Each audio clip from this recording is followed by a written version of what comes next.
እንደምን ሰነበታችሁ ውድ የዚህ ቻናል ተከታታዮች። ለቻናሉ አዲስ ሆናችሁ ቻናሉን ሰብስክራይብ እንዲሁም ቪዲዮ ላይክና ሼር ማድረጋችሁን ፈጽሞ እንዳዘነጉ ዕለታዊ መረጃዎችን ወደ እናንተ የማድረሳችሁ ይሆናል። አብራችሁን ቆዩ። ብዙ የሊግ ጨዋታዎች እየቀሩ ወደ ታች ሊግ መውረዳቸውን ያረጋገጡ ሳውዛምፕተኖች ባለተስፈኛ ታዳጊ ተጫዋቾችን ማለትም ቴረል ዲብሊንግን በፊት ላይ ካስቀመጡት የዝውውር ዋጋ ዝቅ አድርገው ተጫዋቹ ሊሸጡት ይችላሉ የሚል መረጃዎች እየወጡ ይገኛሉ። ሳውዛምፕተኖች ቴረል ዲብሊንግን እስከ 35 ሚሊዮን ፓውንድ ባለው አካባቢ ለመልቀቅም ዝግጁ እንደሆኑ ተነግረዋል። የ19 ዓመቱ ወጣት ባለተስፈኛ ታዳጊ ቴረል ዲብሊንግ ከሳውዛምፕተን የቀረበለትን የአዲስ ኮንትራት ውድቅ አድርጎ በማንቸስተር ዩናይትድ በኩል በተጫዋቹ ላይ የተጨባጭ ፍላጎት እንዳለም ታውቀዋል። ሌላኛው መረጃችን እንግዲህ ማንቸስተር ዩናይትድ እንግዲህ አዲስ ግብ ጠባቂ ለማስፈረም ፍላጎት እንዳለው እየተነገረ ይገኛል። ማንቸስተር ዩናይትድ በክረምቱ የዝውውር መስኮት አዲስ ግብ ጠባቂ ለማስፈረም በከፍተኛ ሁኔታ እያጤነበት እንደሆነ ተገልጿል። 3 ግብ ጠባቂዎችን በእጩ ዝርዝራቸው ውስጥ ይገኛሉ። እነሱም ፈረንሳዩ የሊሉ የ23 ዓመቱ ወጣት ግብ ጠባቂ ሉካስ ቴቫሊየር ሲሆን ሁለተኛው ደግሞ እንግሊዛዊ የበርንሌ የ22 ዓመቱ ወጣት ግብ ጠባቂ ጄምስ ትራፎርድ ሲሆን ሶስተኛው ደግሞ ቤልጂየማዊ የሪያል አንትሮፕ የ22 ዓመት ወጣት ግብ ጠባቂ ሴኔ ላመንስ ናቸው። ማንቸስተር ዩናይትድ ብራዚላዊውን የ25 ዓመት የአትላንታ የመሃል ሜዳ ተጫዋች ኤደርሰንን ለማስፈረም ተመራጩ ክለብ እንደሆነ ታውቋል። ማንቸስተር ዩናይትድ ታዲያ ለብራዚላዊ የመሃል ሜዳ ተጫዋች ለኤደርሰን ዝውውር በሚቀጥሉ ሳምንታት ለጣሊያኑ ክለብ አትላንታ የዝውውር ጥያቄን ያቀርባሉ ተብሎም ይጠብቃል። ተጫዋቹ ማለትም በመሃል ቦታ ጥሩ እንቅስቃሴ እያሳየ ይገኛል። የነ ካዝሜሮ እንግዲህ እንደ ድሮ እንግዲህ እንቅስቃሴያቸው ጥሩ አይደለምና ይህንንም አስመልክቶ ማንቸስተር ዩናይትዶች የመሃል ክፍሉን ለማጠናከር ይህንን ተጫዋች ለማስፈረም ፍላጎት እንዳሳየ ተነግሯል። የዚህ ተጫዋች እንግዲህ አድናቂ ነው። ማንቸስተር ዩናይትድ የዝውውር ራዳር ውስጥም ካስገባው እጅግ ሰነባብተዋል። አሰልጣኝ ሩበን አሞሪም እንግዲህ ማንቸስተር ዩናይትድ ኒውካስትልን ከሚገጥምበት ጨዋታ አስቀድሞ እንግዲህ ጋዜጣዊ መግለጫ በዛሬው ዕለት ሰጥቷል። እኔም እንግዲህ ያንን የማቀርብላችሁ ይሆናል። እንግዲህ ኒውካስትልን ለማሸነፍ ነው ወደ ሜዳ የምንገባው። ሆኖ በአንዳንድ ተጫዋቾች የመሰለፍ ጉዳይ ዙሪያ ጥንቃቄ እናደርጋለን ሲሉ ተናግረዋል። ብሩኖ ፈርናንዴዝ በኒውካስትሉ ጨዋታ እረፍት ይሰጠው የሆነ ለሚለው ጥያቄም እንግዲህ መልስ ሰጥቷል። በዚህ ዙሪያ ግምገማ የምናደርግ ይሆናል።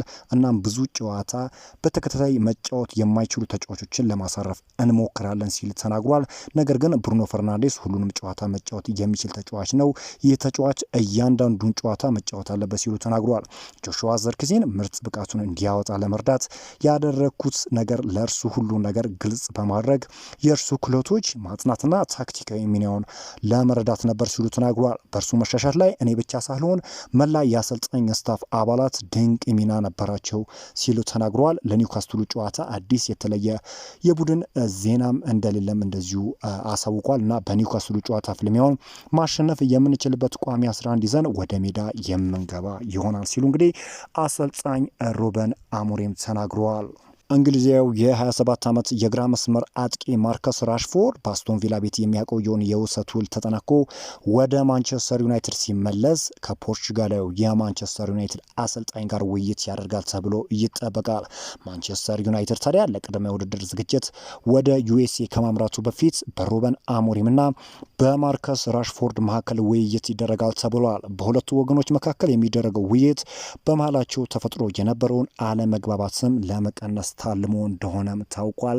ነገር ግን የማንቸስተር ዩናይትድ አጠቃላይ ቦርድ የተጫዋች በዩናይትድ ቤት የመቆየት እድሉን ግምገማ ካደረጉ በኋላ ነው እንግዲህ ተጫዋቹ በዩናይትድ ቤት ይቆያል ወይም አይቆይም የሚባለውን ነገር የሚወስኑት። ነገር ግን እስካሁን የሚወጡ መረጃዎች ተጫዋቹ በማንቸስተር ዩናይትድ ቤት እህሉሃው እንዳበቃ ነው የሚጠቁሙት።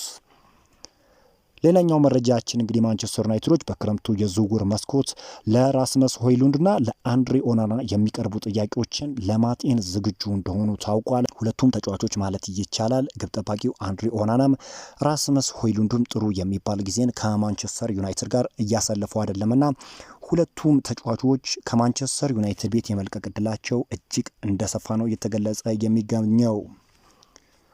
በያዝነው ሳምንት ከ21 ዓመት በታች ቡድኑን ተቀላቅሎ ሲጫወት የነበረው ቺዶ ወደ ዋናው ቡድን ስብስብ የሚመለስ ይሆናል። በዚህ መሰረት ከ21 ዓመት በታች ቡድን ዛሬ ምሽት ያለበት ጨዋታ ላይ የማይሳተፍ ሲሆን በዕለተ ሰንበት ከኒውካስትል ጋር ማንቸስተር ዩናይትድ ላለበት ጨዋታ ወደ ዋናው ቡድን ስብስብ ይመለሳል ተብሎ ይጠበቃል። ይህ ተጫዋች እንግዲህ ቋሚ አሰላለፍ ውስጥ የመግባት እድሉም ሰፊ እንደሆነ ነው እየተገለጸ የሚገኘው። ማንቸስተር ዩናይትድ በመጪው የክረምት የዝውውር መስኮት ብራዚላዊውን የመስመር አጥቂ ማቲያስ ኩናን ለማስፈረም እቅድ መያዙ ተገልጿል። ተጫዋቹ ለአሰልጣኝ ሮበን አሞሪም ቡድን ውስጥ በርካታ ግቦችን ማስቆጠር እንደሚችልም ታምኖበታል ተብሏል።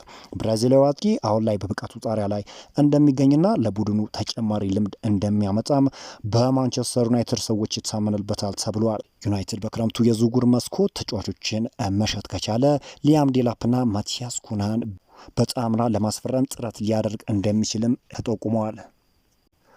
እንግዲህ ሌላኛው መረጃ እንግዲህ ሮበን አሞሪም ወደ ሴንት ጄምስ ፓርክ አምርተው ኒውካስትልን ለሚገጥሙበት ጨዋታ በርከት ያሉ ተጫዋቾችን ለውጥ እንደሚያደርጉ ተገልጿል። በተጨማሪም አንድሬ ኦናና ቤንች የመቀመጥ እድሉ ከፍተኛ እንደሆነ እየተገለጸ ይገኛል። እንግዲህ አሰልጣኝ ሮበን አሞሪም እንግዲህ ለሚዲያ ይህን ያህል አጋፍተው ተጫዋቹን ለመስጠት ባይፈልጉም እንኳን በተጫዋቹ ግን እጅግ እንደተበሳጩ ፊታቸው ላይ የሚነበብ ነገር ነበርና ይሄ ተጫዋች እንግዲህ በሚቀጥሉ ጨዋታዎች ላይ የመሰለፍ እድሉ ዝቅተኛ እንደሆነ ነው እየተገለጸ የሚገኘው። ውድ የዚህ ቻናል ተከታታዮች በአዲስ ቪዲዮ እስክንገናኝ ድረስ መልካም ኑሮ ተመኘው። ሀቭ ናይስ ታይም ብያለሁ።